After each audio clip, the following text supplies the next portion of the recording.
انا عاوز افهم بقى مالها سندوتشات الحلاوه والبيض والجبنه؟ ما احنا كنا بناخدها واحنا صغيرين وكنا بناكلها وما بنفتحش بقنا. كل يوم الصبح خناقه على سندوتشات المدرسه، لا عاوزين نجدد، هات لنا سوسيس او هوت دوج.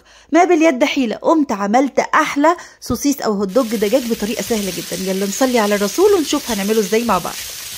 اول حاجه عندي كيلو من الفراخ البانيه، حابه تستخدمي نص المقدار زي ما تحبي.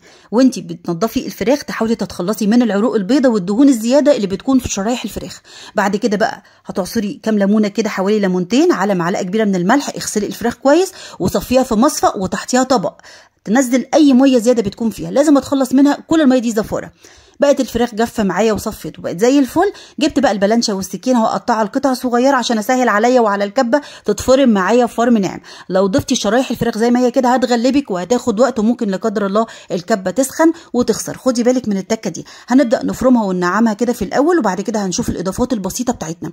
كيلو الفراخ بياخد حبتين من البيض، والبيض هنا بيدي تماسك جميل وكمان قيمه غذائيه. وعندي كمان نص كوبايه من النشا، والبهارات برده كلها عندك في البيت، مفيش اي حاجه صعبه. معلقه صغيره من الثوم البودره والبصل البودره، بابريكا عاديه او مدخنه، جنزبيل وبهارات فراخ وبودره الماجي والملح، ونص معلقه صغيره بس من الفلفل الاسود. حابه تضيفي توم فريش هتضيفي معلقه صغيره ما تكونش مليانه، نصيحه مني ما تزوديش لو بتحبي طعم التوم الفريش. انا عوضت ده بالتوم البودره، ما بحبش الفريش قوي على السوسيس بيكون فز، لكن براحتك ممكن استغنى عن التوم البودر واضيف التوم الفريش. ما تزوديش عن معلقه صغيره ممسوحه، نصيحه مني.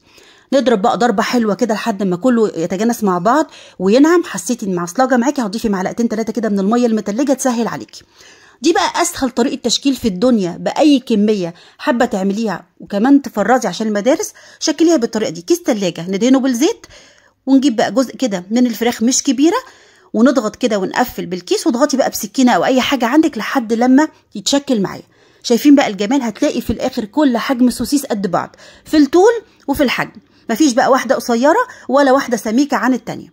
شايفين بقى الجمال والحلاوه؟ ما شاء الله، من كيلو فراخ بانيه لو نص كيلو كمان هيعمل كميه محترمه.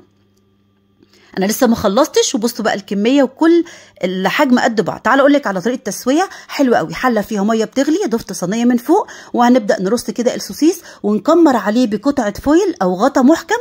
هيقعد بالظبط 12 دقيقه. انا عاوزه اسويه نص سوا مش سوا كامل.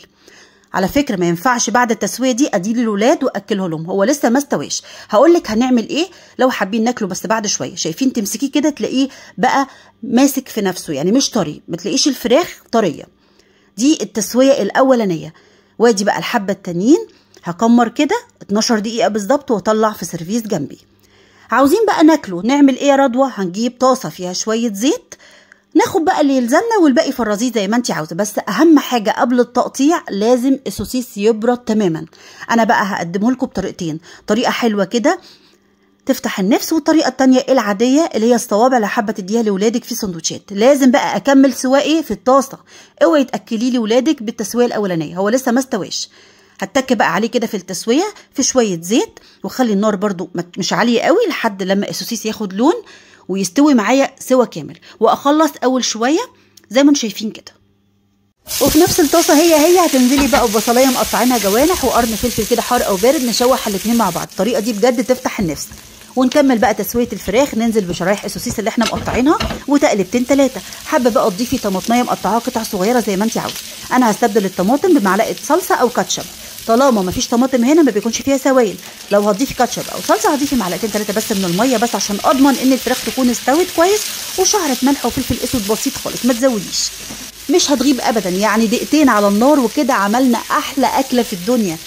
سندوتشات خطيره بالطريقه دي بجد تفتح النفس. جهزي بقى شويه بطاطس محمره وتكون احلى غدوه او عشوه تدي لاولادك منها في المدرسه. اللي باقي طبعا هشيله في الفريزر، ما استهلكتش الكميه كلها. شايفين يا جماعه؟ ما شاء الله، من كيلو فراخ عملنا كميه سوسيس قد ايه، ولا مواد حافظه ولا اي حاجه غريبه، عارفين فيها ايه، وكلها حاجات طبيعيه. حتى البهارات ما كانتش يعني حاجه اوفر ولا مش موجوده عندك في البيت. وباذن الله هنخصص حلقه نعمل فيها سوسيس اللحمه. ما ينفعش اضيف لون واقول على ده ان هو سوسيس لحمه، لا، ده طعم وده طعم. وباكد لك على كده، طعم سوسيس الفراخ غير طعم سوسيس اللحمه خالص. عاوزاكم بقى تجربوا الطريقه دي للسوسيس وتبعتولي، هيوفر عليكم ومش هتشتروه من بره تاني. ونرحم ولادنا بقى من الحاجات اللي بنجيبها من بره مش عارفين هي مصنوعه من ايه، وكلها مواد حافظه.